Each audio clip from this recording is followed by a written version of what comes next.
नमस्कार मित्रों। आज मैं अपनी 71वीं लघु कहानी आपके सामने लेकर के प्रस्तुत हूँ, राका मेरा अभिमान।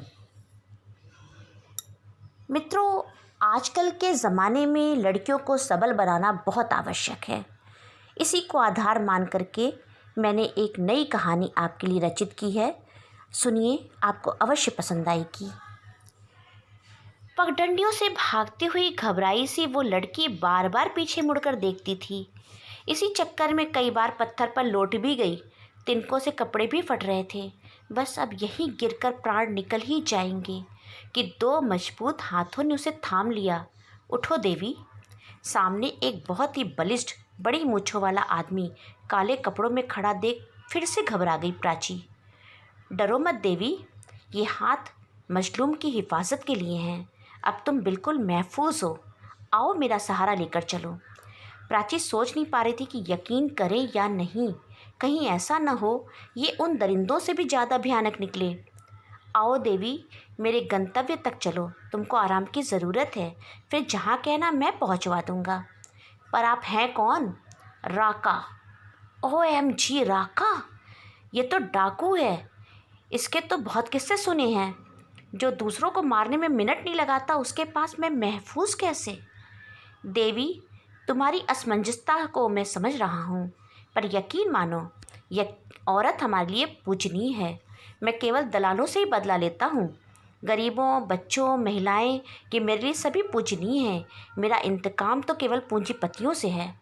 यकीन के सिवा कोई और चारा नहीं था, क्योंकि वो गुंडे पहाड़ी पर दिखने लगे थे और वो ये भी जानती थी कि अगर एक भी इधर आ गया तो बचकर नहीं जा पाएगा।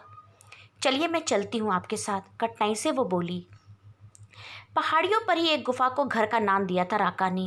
उस गुफा में शिव भक्त ने एक मूर्ति विराजित थी और दरी चादर नीचे ही बिछा रखी थी। एक मटके में पानी, बस इतना ही था वहाँ। थोड़ा संकोच में बोल पड़ा, मुझे और किसी चीज़ की ज़रूरत ही नहीं है।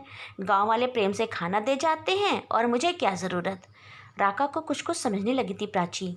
फिर आपको सब डाकू क्यों कहते हैं? सरकार ने आपके ऊपर इनाम क्यों रखा है?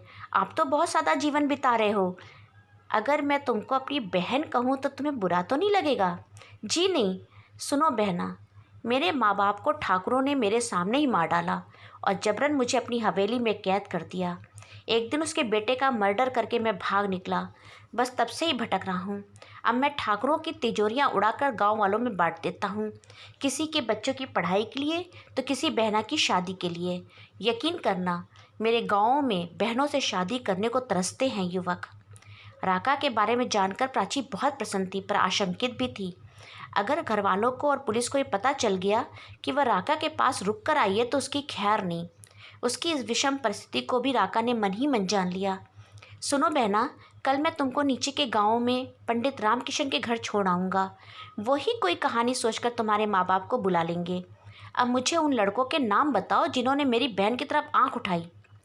राका भैया, आप अगर बदला ही चाहते हैं तो कुछ ऐसा बताइए कि मैं स्वयं उनको सबक सिखाऊं।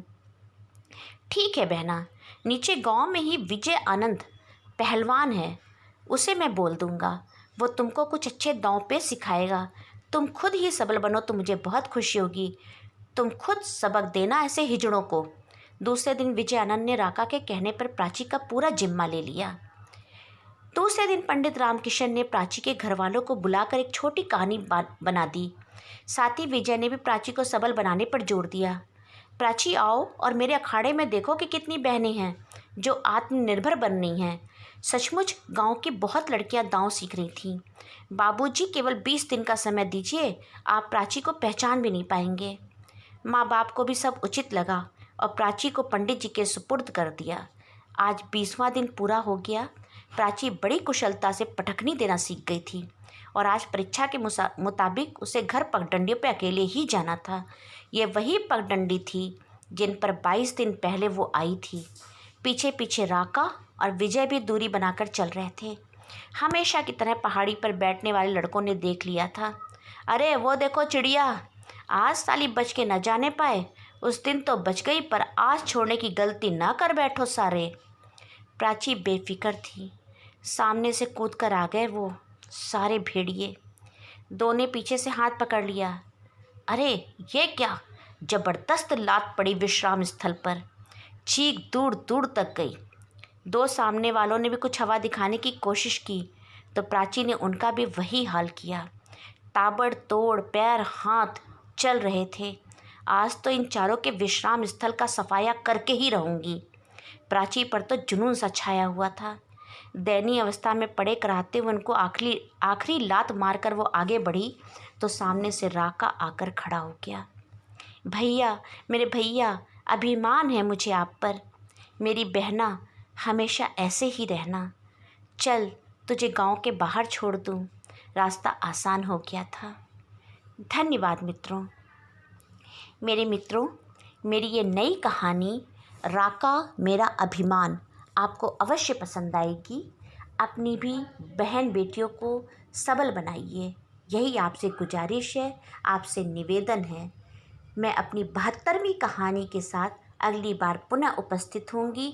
तब तक के लिए जय हिंद, जय भारत। एक बात मैं कहना भूल गई, मेरे चैनल को सब्सक्राइब